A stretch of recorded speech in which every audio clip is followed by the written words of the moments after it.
demora para a gente dobrar um investimento de R$ 1.000? Eu me chamo Lucas e você está no canal Código do Dinheiro. A minha missão aqui é te ajudar a alcançar a sua independência financeira. Se você gostar desse tipo de conteúdo, se inscreve no canal e se você gostar desse vídeo, você curte ele. Primeiro que eu gostaria de dizer é que eu nem acho tão interessante essa ideia de pegar um grande montante de dinheiro e querer fazer milagre com ele, querer dobrar, triplicar, multiplicar por 10 esse investimento. O ideal é que você defina uma carteira de investimentos para você, como eu falei nesse outro vídeo, da estratégia de alocação de ativos, que você desenvolva a disciplina de fazer aportes, de fazer investimentos constantes nessa carteira. Mas nesse vídeo eu vou mostrar para você em quanto tempo que várias classes de ativos demorariam para dobrar o seu valor. Para fazer isso, eu vou considerar o histórico de rentabilidade de cada um desses ativos. Porém, esse histórico de rentabilidade, essa rentabilidade passada, não garante de forma nenhuma que essa rentabilidade vá se repetir no futuro. E se não existe garantia, para que vai servir esse vídeo, então? À medida que eu for mostrando a rentabilidade desses ativos, eu vou trazer algumas lições importantes que a gente pode aprender. E conhecendo a rentabilidade histórica desses ativos, a gente pode ter também uma noção da possibilidade de rentabilidade futura que ele vai ter. O primeiro ativo que eu vou trazer aqui é a poupança. Ela rende 70% da taxa Selic, que atualmente está em 3%. Então, com essa taxa Selic de hoje, a poupança renderia 2,1% ao ano. E a poupança ela é isenta de imposto, pelo que eu calculei aqui após 33 anos e 5 meses que ela finalmente dobraria o valor investido. O que seria uma espera muito grande para um resultado que não é tão relevante assim. Para os próximos investimentos que eu vou mostrar aqui, já existe a incidência de imposto de renda. E para simplificar essa simulação, eu considerei no final do período uma alíquota única de 15% sobre o valor que a gente conseguiu ganhar. O próximo investimento que eu vou mostrar aqui é o Tesouro Selic, que é um título do Tesouro Direto. Ele vai te pagar exatamente a taxa Selic, que é de 3%, só que ele vai ter uma taxa anual de custódia do Tesouro Direto de 0,25%. Então, para essa simulação, eu vou considerar a taxa de 2,75%, que é uma subtração simples de 3 e 0,25%. O resultado é que após 28 anos e 8 meses e após o desconto do imposto de renda, a gente teria o valor do nosso investimento dobrado. Nossos R$ 1.000 teriam se transformado em 2.000, o que também é um período muito longo, mas já tem uma grande diferença em relação à poupança. Outros investimentos que têm uma rentabilidade parecida com o Tesouro Selic são os CDBs, que rendem 100% do CDI, o que vai acabar sendo um valor muito próximo aos 3% da Selic. O CDB do Banco Inter e a conta corrente remunerada do Nubank seriam dois exemplos de investimento que pagariam mais ou menos esse valor. Então, considerando uma taxa de 2,9% ao ano nesses investimentos e o imposto de renda que incide no final, a gente conseguiria dobrar o nosso investimento em aproximadamente 27 anos e 3 meses. O que é pouca diferença em relação ao Tesouro Selic, mas também já é um ganho a mais. Agora, para essa próxima simulação que eu vou trazer, eu vou considerar outro título do Tesouro Direto, é um Tesouro Pré-fixado que vence em 2026. Ele oferece uma rentabilidade de 7,32% ao ano, mas a gente precisa pagar aquela taxa de 0,25% que é referente ao Tesouro Direto. E a gente vai ficar com a rentabilidade de mais ou menos 7,07%. Nesse exemplo, para dobrar o nosso investimento, considerando o imposto, a gente demoraria 11 anos e 4 meses, o que já é uma diferença absurda em relação ao investimento anterior. E aqui fica a primeira lição que é muito importante dessas simulações, é que a gente só ganha muito dinheiro investindo no longo prazo. Em todos os exemplos de investimento que eu mostrei antes desse tesouro pré-fixado, que são a poupança, o Tesouro Selic e os CDBs, a gente vai ter uma característica de que esses investimentos têm alta liquidez. E o que isso significa? Que a gente pode resgatar o nosso dinheiro a qualquer momento sem nenhum prejuízo. Infelizmente, quando a gente opta por um investimento que tem essa característica de poder ser resgatado a qualquer momento, a gente acaba tendo que abrir mão de muita rentabilidade.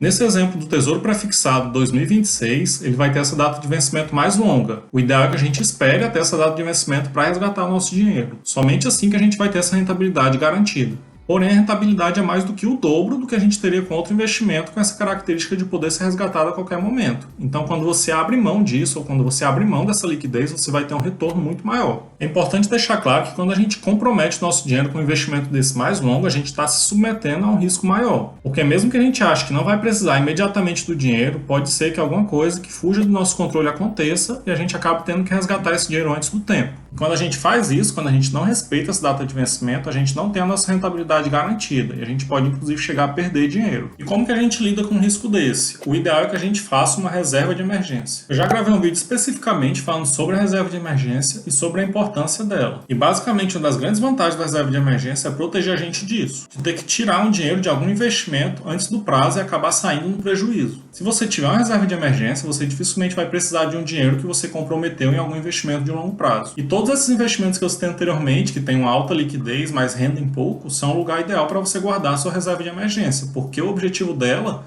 não é ter uma rentabilidade grande, mas ser facilmente resgatável. Na reserva de emergência, a gente não deve focar em rentabilidade, a gente deve focar em segurança, para que a gente possa investir com tranquilidade com o restante do nosso dinheiro. Nessa última simulação que eu trouxe do Tesouro Pré-Fixado, eu mostrei que quando a gente opta por investir no longo prazo, a gente já tem um prêmio, a gente já tem um rendimento um pouco maior. E agora eu vou mostrar que quando a gente se submete a um pouco mais de incertezas, esse nosso rendimento vai ser ainda maior. Todos esses exemplos de investimento que eu trouxe, os títulos do Tesouro Direto, a poupança e os CDBs, eles são investimentos de renda fixa. Nesses investimentos de renda fixa, a gente faz um tipo de acordo com alguma instituição financeira para que ela nos pague um rendimento certo. Fazendo isso, você acaba terceirizando um pouco dos riscos e das incertezas para essa instituição, em troca da segurança e da certeza que ela te dá, garantindo uma certa rentabilidade para aquele investimento. Quando você abre mão dessa segurança e dessa certeza que a renda fixa te oferece e começa a partir para investimentos mais incertos, como os investimentos de renda variável, você vai ver que a rentabilidade dos seus investimentos vai ir para outro patamar. E para mostrar isso, eu vou trazer algumas simulações de investimento de renda variável. Agora que a gente está no meio de uma crise, se a gente for consultar a rentabilidade histórica dos investimentos de renda variável, a gente vai ter uma distorção muito grande do que normalmente é a média deles. Nos últimos 6 anos, a rentabilidade média dos fundos imobiliários foi de 11%.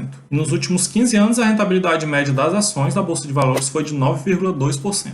O que é um valor maior do que o Tesouro Pré-Fixado que eu trouxe antes, mas mesmo assim é um valor que ainda está abaixo da média comum do mercado. Um número mais realista para se falar da rentabilidade de uma carteira diversificada de ações e fundos imobiliários seria algo em torno de 12% ao ano. E eu vou usar esse número nessa simulação. Com a rentabilidade de 12% ao ano, a gente demoraria 6 anos e 10 meses para dobrar o nosso capital, considerando o imposto de 15% pago sobre o nosso rendimento. O que já é um novo salto temporal muito grande em relação aos 11 anos e 4 meses do Tesouro Pré-Fixado que eu trouxe anteriormente. E um salto ainda maior se for considerar os outros investimentos, como a poupança e o Tesouro Selic. E nessa simulação, eu considerei que no final do período a pessoa vai vender todas as ações delas e pagar o imposto devido, como ela teria que fazer em algum investimento de renda fixa. Mas os investimentos de renda variável, como as ações, os fundos imobiliários, ele tem uma característica de a gente poder manter esse ativo por tempo indeterminado e ficar usufruindo simplesmente dos rendimentos, dos dividendos que esses ativos distribuem para a gente. Então você pode investir em uma ação, em um fundo imobiliário por décadas, sem nunca ter que pagar imposto.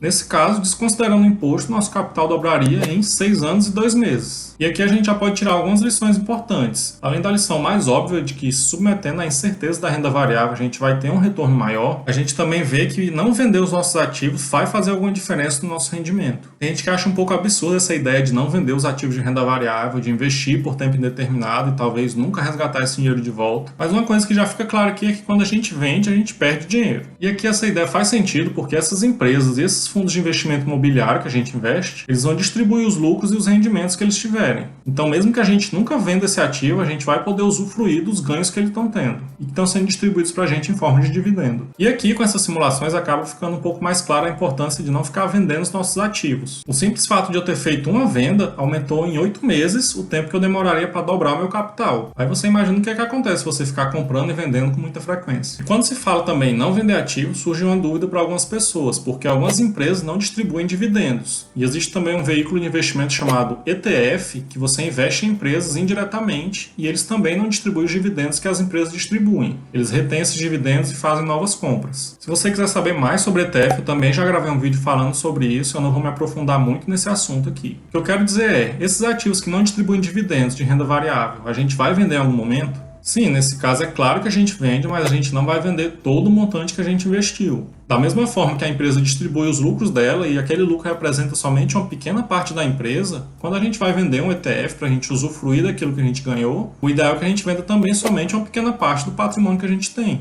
Você não vai vender todo o seu patrimônio para guardar o dinheiro debaixo do colchão ou algo do tipo. Você vai vender uma pequena parte periodicamente para você fazer o que você quiser com aquele dinheiro. E por fim, a última classe de ativo que eu quero trazer como simulação é o Bitcoin. Nos últimos 5 anos, o Bitcoin se valorizou 7.239%. Isso significa que quem investiu em Bitcoin multiplicou seu capital em mais de 70 vezes. Isso daria um rendimento de 136% ao ano. Você dobraria o seu capital em menos de um ano. E considerando o imposto a ser pago, você dobraria o seu capital em exatamente um ano. Esses números do Bitcoin eles são bem impressionantes, mas a gente não deve esperar que nos próximos 5 anos a gente vá ter uma valorização tão expressiva quanto essa que a gente teve nos últimos 5 anos. Mas é interessante pensar que se o Bitcoin se valorizar metade disso, ou 25% disso, ele já vai ter uma rentabilidade muito superior às outras formas de investimento. e provavelmente vai ser a melhor classe de ativos que qualquer investidor optou por colocar na carteira. O Bitcoin, da mesma forma que uma empresa que não paga dividendos e que um ETF, ele não vai poder distribuir os lucros, você vai ter que vender para em algum momento usufruir daquela valorização que você teve. Com exceção de um negócio muito interessante, é que o Bitcoin é uma moeda. E em algum momento no futuro ele pode começar a ser amplamente aceito como todas as outras moedas que a gente tem. Nesse caso, você não precisaria vender os seus bitcoins e pagar imposto para poder usar o seu dinheiro. Você usaria o Bitcoin como o próprio dinheiro. Então, pelo vídeo de hoje é isso. Eu espero que esse vídeo tenha sido útil para te ajudar a entender melhor o mundo dos investimentos, cada classe de ativo e o potencial de retorno que cada classe de ativo vai trazer para a gente. Se você gostou desse vídeo, você compartilha ele nas suas redes sociais, no Facebook, no Instagram, nos grupos de WhatsApp. E não se esqueça de se inscrever no canal para não perder meus próximos vídeos. Até a próxima!